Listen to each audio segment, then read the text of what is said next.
Hello, नमस्कार सभी को। Total knowledge with Suman ma'am YouTube channel में आप सभी का स्वागत है। आज हम करेंगे अकबर की धार्मिक नीतियाँ। हमारी अकबर की सीरीज चली हुई है जिसमें हम अकबर का प्रारंभिक जीवन कर चुके हैं, पानीपत की दूसरी लड़ाई कर चुके हैं और साथ ही उनके संरक्षक थे उनके बारे में जान चुके हैं। और उनका राज्य विस्तार हम समझ चुके हैं। पानी हल्दी घाटी का युद्ध हम समझ चुके हैं और साथ ही अकबर के जो नवरत्न थे वो भी हम डिटेल में जान चुके हैं। आज हम करेंगे अकबर की धार्मिक नीतियाँ। उन्होंने कौन-कौन सी धार्मिक नीतियाँ लागू हुई, कौन-कौन सी सफल रही, कौन-कौन सी असफल रही और साथ ही हम इन्होंने जो कौन-कौन से अलग से कार्य किए वो भी आज की वीडियो में ही देखेंगे। आइए हम स्टार्ट करते हैं। इबादत खाने की स्थापना। धार्मिक नीतियों में सबसे पहले उन्होंने इबादत खाने की स्थापना की थी। हम देखते हैं जब 1556 में अकबर दिल्ली की गद्दी पर बैठता है तो 1558 में वो आगरा आ जाता है, आगरा को अपनी राजधानी बना लेता है। फिर 1571 में वो फतेहपुर सीकरी की स्थापना करता है और फतेहपुर सीकरी को अपनी राजधानी बना लेता है और फतेहपुर सीकरी के किले में ही वो इबादत खाने की स्थापना करता है। देखते हैं इबादत खाने का अर्थ है पूजा का स्थान, जहाँ पर पूजा की जाती है या पूजा घर होता है उसे इबादत खाना बोला जाता है। अकबर ने 1575 में फतेहपुर सीकरी में इबादत खाने की स्थापना की, जहाँ हर वीरवार की शाम को धर्मावलंबियों के बीच में धार्मिक विषयों पर वाद विवाद होता था, जिसमें अबुल फजल की महत्वपूर्ण भूमिका होती थी और सर्वप्रथम मुस्लिम धर्म से संबंधित धर्मावलंबियों को ही बुलाया गया। जब 1575 ईस्वी में इबादत खाने की स्थापना की गई, तो वहाँ पर हर वीरवार की शाम को मुस्लिम धर्मावलंबियों को ही बुलाया जाता था और किसी भी एक धार्मिक विषय पर बातचीत की जाती थी। कब? हर वीरवार की शाम को। फिर क्या होता है, 1578 में इबादत खाने में सभी धर्मों के धर्मावलंबियों को बुलाया जाने लगा। जब 3 साल में अकबर देखता है कि जो मुस्लिम पुरोहित होते हैं, जो उलेमा वगैरह होते हैं, उनके गलत व्यवहार से दुखी होकर वो 1578 में निर्णय लेता है कि इबादत खाने में सभी धर्मों के पुरोहितों को बुलाया जाएगा। तो किस-किस धर्म के से कौन-कौन आते हैं वो देखते हैं। हिंदू धर्म का प्रतिनिधित्व पुरुषोत्तम वैद्य देवी ने किया, वही हरिविजय सूरी और जिनचंद सूरी ने जैन धर्म की व्याख्या की। यानी कि हिंदू धर्म से के पुरोहित कौन आए? पुरुषोत्तम और देवी हिंदू धर्म से संबंध रखते थे, वो जिन्होंने इबादत खाने में शिरकत किया था। और जो जैन धर्म से संबंध रखते थे वो कौन थे? हरिविजय सूरी और जिनचंद सूरी। वही पूछा जा सकता है कि इबादत खाने में जैन धर्म से कौन आए? ऑप्शन दे दें इनमें से कौन थे? तो हिंदू धर्म से जो संबंध रखते थे वो पुरुषोत्तम और देवी थे और जो जैन धर्म से संबंध रखते थे वो हरिविजय सूरी थे और जिनचंद सूरी थे। तो अकबर ने जो हरिविजय सूरी थे उन्हें जगत गुरु की उपाधि दी थी और जिनचंद सूरी थे उन्हें युग प्रधान की उपाधि दी थी। किसने दी थी? अकबर ने। याद रखना दोनों अलग अलग है। जगत गुरु की उपाधि दी थी हरि विजय सूरी को और युग प्रधान की उपाधि दी थी जिनचंद सूरी को अकबर ने। ये दोनों जैन धर्म के पुरोहित थे। इसके बाद पारसी धर्म के जो पुरोहित थे, दस्तूर मेहर जी राणा ने भी हिस्सा लिया और अकबर ने उन्हें जीवन निर्वाह के लिए 200 बीघा जमीन दी थी और इन्हीं के प्रभाव में आकर अकबर ने अपने दरबार में 24 घंटे अग्नि प्रज्वलित करने के आदेश दिए थे। जो पारसी धर्म के पुरोहित थे, दस्तूर मेहर जी राणा, उन्हीं के कहने पर अकबर ने अपने दरबार में एक दीप प्रज्वलित करवाया था, 24 घंटे जो जला रहता था। किसके कहने पर? मेहर सिंह जी राणा के कहने पर। ये पारसी धर्म से संबंध रखते थे और इन्हें 200 बीघा जमीन भी दी थी। किसने भई? अकबर ने। और अकबर ने सिख गुरु रामदास को 1577 ईस्वी में 500 बीघा जमीन दी, जिसमें एक प्राकृतिक तालाब था। कालांतर में यहाँ अमृतसर नगर बसा और स्वर्ण मंदिर का निर्माण कराया गया।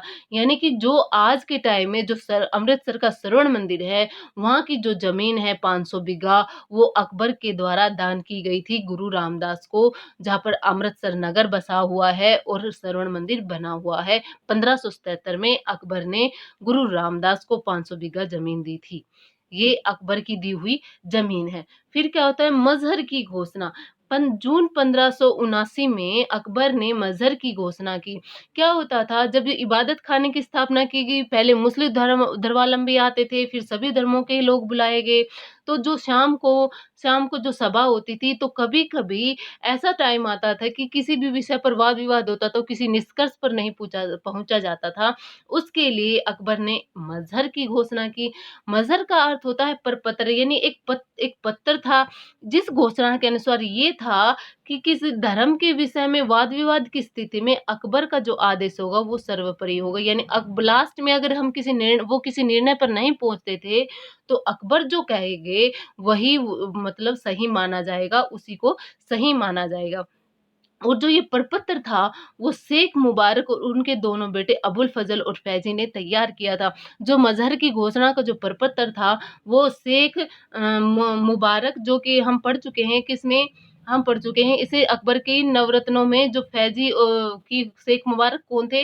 अबुल फज़ल और फैज़ी के पिता थे, और ये दोनों थे, ये अकबर के नवरत्नों में गिने जाते थे, अबुल फज़ल और फैज़ी, और इन्होंने वो प्रपत्र तैयार किया था, जिसमें नियम लिखे हुए थे कि जो भी जो अकबर जो भी भई घोषणा करेंगे, वो कुरान के नियमों के भई दायरे में रहकर करेंगे, उससे अलग वो नहीं कर सकते। और मज़हर की घोषणा के बाद अकबर ने सुल्तान-ए आदिल की उपाधि धारण की थी। सुल्तान-ए आदिल का मीनिंग था न्यायप्रिय शासक या न्यायप्रिय सुल्तान, न्यायप्रिय सुल्तान। सुल्तान आदिल की उपाधि कब धारण की? मज़हर की घोषणा के बाद अकबर ने भई सुल्तान आदिल की उपाधि धारण की थी। इतिहासकारों ने इसे मज़हर की घोषणा को, ज़्यादातर इतिहासकारों ने इसे गलत ही बताया है, क्योंकि वो कह रहे थे, इतिहासकारों का कहना था कि अकबर अपने आप को पैगंबर बनाना चाहता था। भई सभी जो उलेमा थे उनसे ऊपर खुद को बनाना चाहता था। आगे देखिए फिर होती है दीन ए इलाही की स्थापना। अकबर ने दीन ए इलाही धर्म की स्थापना कब की थी? 1582 में अकबर ने दीन ए इलाही, या आप कह सकते हैं तौहीन ए इलाही, दीन ए इलाही का दूसरा नाम है तौहीन ए इलाही, और दीन ए इलाही का अर्थ है दैवीय एकेश्वरवाद। हिंदू, मुस्लिम, सिख, ईसाई सभी धर्मों को मिलाकर उनकी जो अच्छी बातें थी, उन सभी का निचोड़ क्या था? दीन ए इलाही धर्म बनाया गया था अकबर के द्वारा। ठीक है? इस धर्म के प्रधान पुरोहित थे वो अबुल फज़ल बनाए गए थे। भई ये बात ध्यान रखना, किसी पुस्तक में फज़ल को प्रधान पुरोहित कहा गया है, तो किसी पुस्तक में अकबर को ही प्रधान पुरोहित बताया गया है। तो इन दोनों बातों को भी ध्यान रखना। और ये जो धर्म था, रविवार के दिन इस धर्म को ग्रहण किया जाता था, और जो ग्रहण करने की जो प्रक्रिया थी वो क्या थी कि उसमें अकबर के पैरों को चूमना होता था, सुल्तान के पैरों को, भई जो बादशाह थे उनके पैरों को चूमना होता था, और अल्लाह अकबर कहना पड़ता था। ये सब करना पड़ता था, तो इस तरह दीन इलाही धर्म स्वीकार किया जाता था। और एकमात्र हिंदू कह सकते हैं, या पहले हिंदू, आखिरी हिंदू, या एकमात्र हिंदू कौन थे? वो थे बीरबल, जिसने दीन-ए-इलाही धर्म को स्वीकार किया था। अकबर के दरबार में मान सिंह, राजा टोडरमल, भगवान दास ये भी हिंदू थे, जो ऊँचे पदों पर थे, लेकिन इन्होंने किसी ने भी दीन-ए-इलाही धर्म को स्वीकार नहीं किया था। इकलौते हिंदू थे बीरबल, जिन्होंने दीन-ए-इलाही धर्म को स्वीकार किया था। ये ज़्यादा सफल नहीं हुआ था। अकबर की मृत्यु के साथ-साथ ये धर्म भी समाप्त हो गया था। इस धर्म में क्या था कि जो ये धर्म स्वीकार करते हैं, उन्हें आपस में मिलते वक़्त अल्लाहू अकबर कहना होता था, और जहाँ तक संभव हो उसके मांस नहीं खाना पड़ता था, और जो अपना कुछ धन संपत्ति या मान-सम्मान जो होती थी, वो अकबर के हवाले कर दिया जाता था। ये सब क्या था, इस धर्म में ये सब करना पड़ता था। इसके बाद 1584 में अकबर ने इलाही संवत चलाया, जो सूर्य पर आधारित है, यानी एक कैलेंडर बनाया, इलाही संवत चलाया, और उसकी जो तारीख स्टार्ट होती थी, वो अकबर का राज्याभिषेक का जो टाइम होता था, राज्याभिषेक के टाइम से स्टार्ट होती थी। जब उन्होंने राज्याभिषेक करवाया था, उस टाइम से वो स्टार्ट माना जाता था। और कब पूछ ले जाए इलाही संवत किसने चलाया? अकबर ने चलाया, 1584 में चलाया, और ये सूर्य पर आधारित होता था। ठीक है? ये हमने अकबर की धार्मिक नीतियाँ पढ़ी। इसके साथ अकबर ने कौन-कौन से अन्य कार्य करवाए वो भी देख लेते हैं।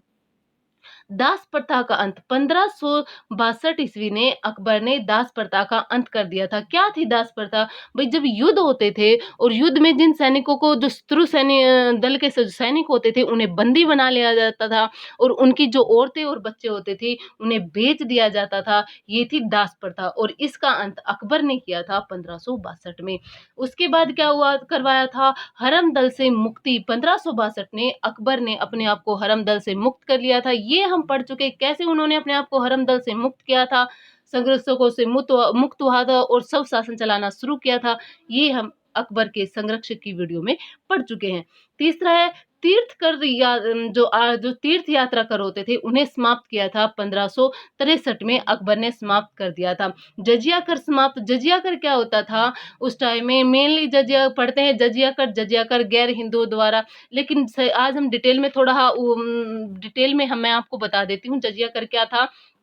जो मुस्लिम एरिया होता था और उस एरिया में जो गैर मुस्लिम लोग होते थे तो उन लोगों को अपने धर्म को अपनाने के लिए, उनका पालन करने के लिए एक कर देना पड़ता था जिसे जजिया कर कहा जाता था। गैर मुस्लिम लोगों द्वारा मुस्लिम एरिया में जब रहते थे तो वो अपने धर्म का पालन करते थे, तो अपने धर्म का पालन करने के लिए, रीति रिवाज निभाने के लिए जो कर देना होता था उसे जजिया कर कहते थे।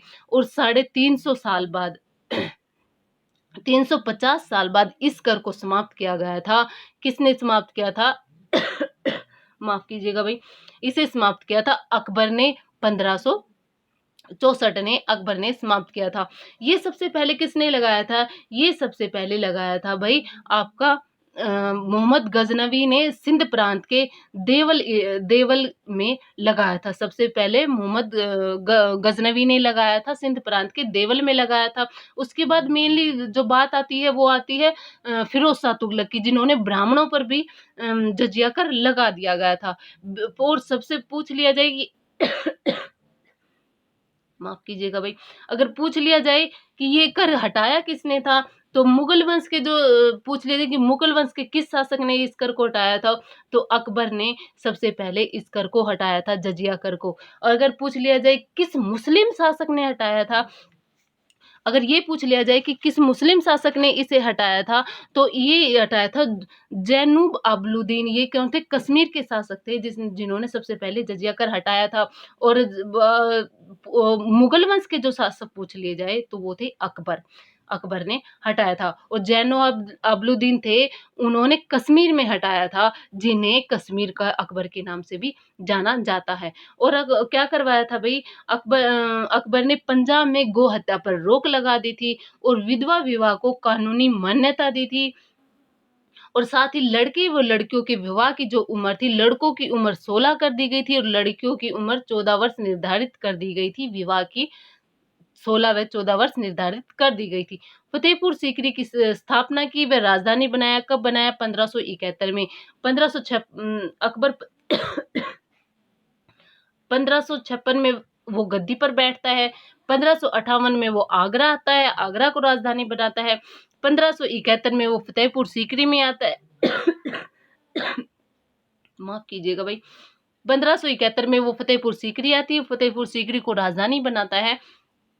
और फिर वो 1585 में लाहौर को अपनी राजधानी बनाता है। लाहौर को राजधानी स्थानांतरित कब किया उन्होंने भाई? 1585 में लाहौर को राजधानी बनाया था फतेहपुर सीकरी के बाद। ये भी कहा जाता है कि फतेहपुर सीकरी में पानी की किल्लत की वजह से उन्होंने लाहौर को राजधानी स्थानांतरित किया। लेकिन ये भी कहा जाता है कि हल्दी घाटी युद्ध के बाद जो महाराणा प्रताप थे उनसे डरकर उन्होंने फतेहपुर सीकरी से लाहौर अपनी राजधानी ट्रांसफर कर ली थी। उन्होंने फतेहपुर सीकरी में एक अनुवाद विभाग भी बनवाया, यानी कि जो पुराण थे हिंदी के संस्कृत के जो दूसरी भाषाओं के पुराण थे उन्हें फारसी भाषा में ट्रांसलेट करने के लिए एक अनुवाद विभाग बनाया गया जिसे कहा जाता मकतब खाना जिसे मकतब खाना कहा जाता था, जहाँ पर रामायण, महाभारत, भगवत गीता, पंचतंत्र, अथर्ववेद आदि के जो संस्कृत ग्रंथों को फारसी में अनुवाद किया जाता था। अब ये देख लेते हैं कि किन किन रचना, मेनली कौन कौन सी रचना थी और उन्होंने किस किस में फारसी में अनुवाद किया। क्योंकि जो मुगलों की जो मुगलों की जो मेन भाषा होती थी वो कौन सी थी भी, मुगलों की मेन भाषा थी फारसी। तो नल दमयंती को जो सूरदास की रचना थी उसे फैजी ने ट्रांसलेट किया था किसमें, फारसी में, सहेली नाम से। पंचतंत्र का फारसी में अनुवाद किसने किया था, अबुल फजल ने किया था, अनवर ए सादात नाम से किया था। पंचतंत्र का मौलाना हुसैन फैज ने भी अनुवाद किया था फारसी में, यार ए दानिश के नाम से। बाबरनामा थी जो तुर्की में थी, अब्दुल रहीम खाने खाना ने तुजुके बाबरी नाम से इसे फारसी में अनुवाद किया था। महाभारत का जो अनुवाद था, जो संस्कृत की थी महाभारत, वो शेख सुल्तान ने उसे फारसी में अनुवाद किया था, किस नाम से, रजमनामा नाम से इसे फारसी में अनुवाद किया था। काफी और भी पुस्तकें हैं जिनों का फारसी में अनुवाद किया गया था। हिंदी का जो स्वर्ण युग माना जाता है वो अकबर के शासनकाल को हिंदी का स्वर्ण युग माना जाता है। आगे अब देख लेते हैं, इनसे संबंधित हम इम्पोर्टेंट क्वेश्चन देख लेते हैं जो आज हमने अभी पढ़े हैं। अकबर ने इबादत खाने की स्थापना कब और कहाँ की? ऑप्शन देखिए, 1575 में आगरा में, 1578 में फतेहपुर सीकरी में, 1575 में फतेहपुर सीकरी में, 1575 में लाहौर में। तो 1575 में फतेहपुर सीकरी में अकबर ने इबादत खाने की स्थापना की थी। अकबर ने किस जैन उपासक को जगत गुरु की उपाधि दी? ऑप्शन देखिएगा, हरि विजय सूरी को, जिनचंद सूरी को, दस्तूर मेहर जी राणा को और गुरु रामदास को। तो अकबर ने जैन धर्म के जो हरि विजय सूरी थे उन्हें जगत गुरु की उपाधि दी थी, और जो जिनचंद सूरी थे उन्हें युग प्रधान की उपाधि दी थी, और मेहर जी राणा थे उन्हें 200 बीघा जमीन दी थी, और गुरु रामदास थे उन्हें 500 बीघा जमीन दी थी, जहाँ पर अमृतसर में स्वर्ण मंदिर बना हुआ है। अगला क्वेश्चन देखते हैं, निम्न में से किस कार्य के बाद अकबर ने सुल्तान आदिल की उपाधि धारण की? ऑप्शन देखते हैं, इबादत खाने की स्थापना के बाद, दीन इलाही धर्म की स्थापना के बाद, मजहर की स्थापना के बाद, और इलाही संवत शुरू करने के बाद। तो अकबर ने मजहर की घोषणा के बाद सुल्तान आदिल की उपाधि धारण की थी। इसका मीनिंग होता है न्याय प्रिय सुल्तान। अगला क्वेश्चन देखते हैं, अकबर ने जजिया कर कब समाप्त किया? ऑप्शन देखिए, 1563 में, 1564 में, 1562 में, 1577 में। तो अकबर ने 1564 में जजिया कर को समाप्त किया था। मुगल वंश के ये पहले शासक थे जिन्होंने वही जजिया कर को समाप्त किया था। अगर पूछ लिया जाए ऐसे कौन से पहले शासक है जिसने जजिया कर को समाप्त किया था, तो ऑप्शन में अकबर हो तो ठीक है, नहीं, जैनुल आबुद्दीन जो कश्मीर के शासक थे उन्होंने अकबर से पहले भी जजिया कर को समाप्त कर दिया था। ठीक है, अगला क्वेश्चन देखते हैं, निम्न में से किस हिंदू ने दीन इलाही धर्म को स्वीकार किया था? राजा टोडरमल ने, राजा बीरबल में, राजा मान सिंह ने, ये सभी। तो एकमात्र हिंदू थे जिन्होंने दीन इलाही धर्म को स्वीकार किया था, वो थे राजा बीरबल थे जिन्होंने दीन इलाही धर्म को स्वीकार किया था। अकबर ने किसके प्रभाव में आकर अपने दरबार में 24 घंटे अग्नि प्रज्वलित करने के आदेश दिए थे? ऑप्शन देखते हैं, हरि विजय सूरी, गुरु रामदास, दस्तूर मेहर जी राणा और जिनचंद सूरी। तो दस्तूर मेहर जी राणा थे, उनके कहने पर यानी उनके प्रभाव में आकर अकबर ने 24 घंटे अपने दरबार में अग्नि प्रज्वलित करने के आदेश दिए थे। महाभारत का फारसी में अनुवाद किस नाम से किया जाता है? अनवर ए सादात नाम से किया है, या रजमनामा नाम से किया है, सहेली या यारे दानिश? तो रजमनामा नाम से महाभारत का फारसी में अनुवाद किया गया है, जिसका मीनिंग है युद्धों की पुस्तक। अनवर ए सादात ये नाम किसका है भाई? पंचतंत्र का फारसी में अनुवाद किया गया था। किसने किया था? अबुल फजल ने किया था, जिन्होंने ये नाम दिया था। सहेली है वो नल दमयंती सूरदास की एक कथा है जिसे फैजी ने अनुवाद किया था फारसी में, ये उसका नाम है। यार ए दानिश ये भी एक पंचतंत्र की पुस्तक है जिसे फारसी में अनुवाद किया गया था। आज मैंने भाई आपको ये धार्मिक नीतियां बताई और बाकी जो एक्स्ट्रा काम किए थे अकबर ने वो सब बताया। नेक्स्ट वीडियो में हम पढ़ेंगे अकबर की स्थापत्य कला, यानी अकबर ने अपने शासनकाल में कौन कौन सी इमारतें बनवाई, वो सब हम नेक्स्ट वीडियो में पढ़ेंगे। अगर आपको वीडियो अच्छी लगी हो तो प्लीज़ वीडियो को लाइक कीजिए, शेयर कीजिए, कमेंट कीजिए। अगर आप चैनल पे नए हैं तो चैनल को सब्सक्राइब कर लीजिए, अगर आपने कर रखा है तो धन्यवाद।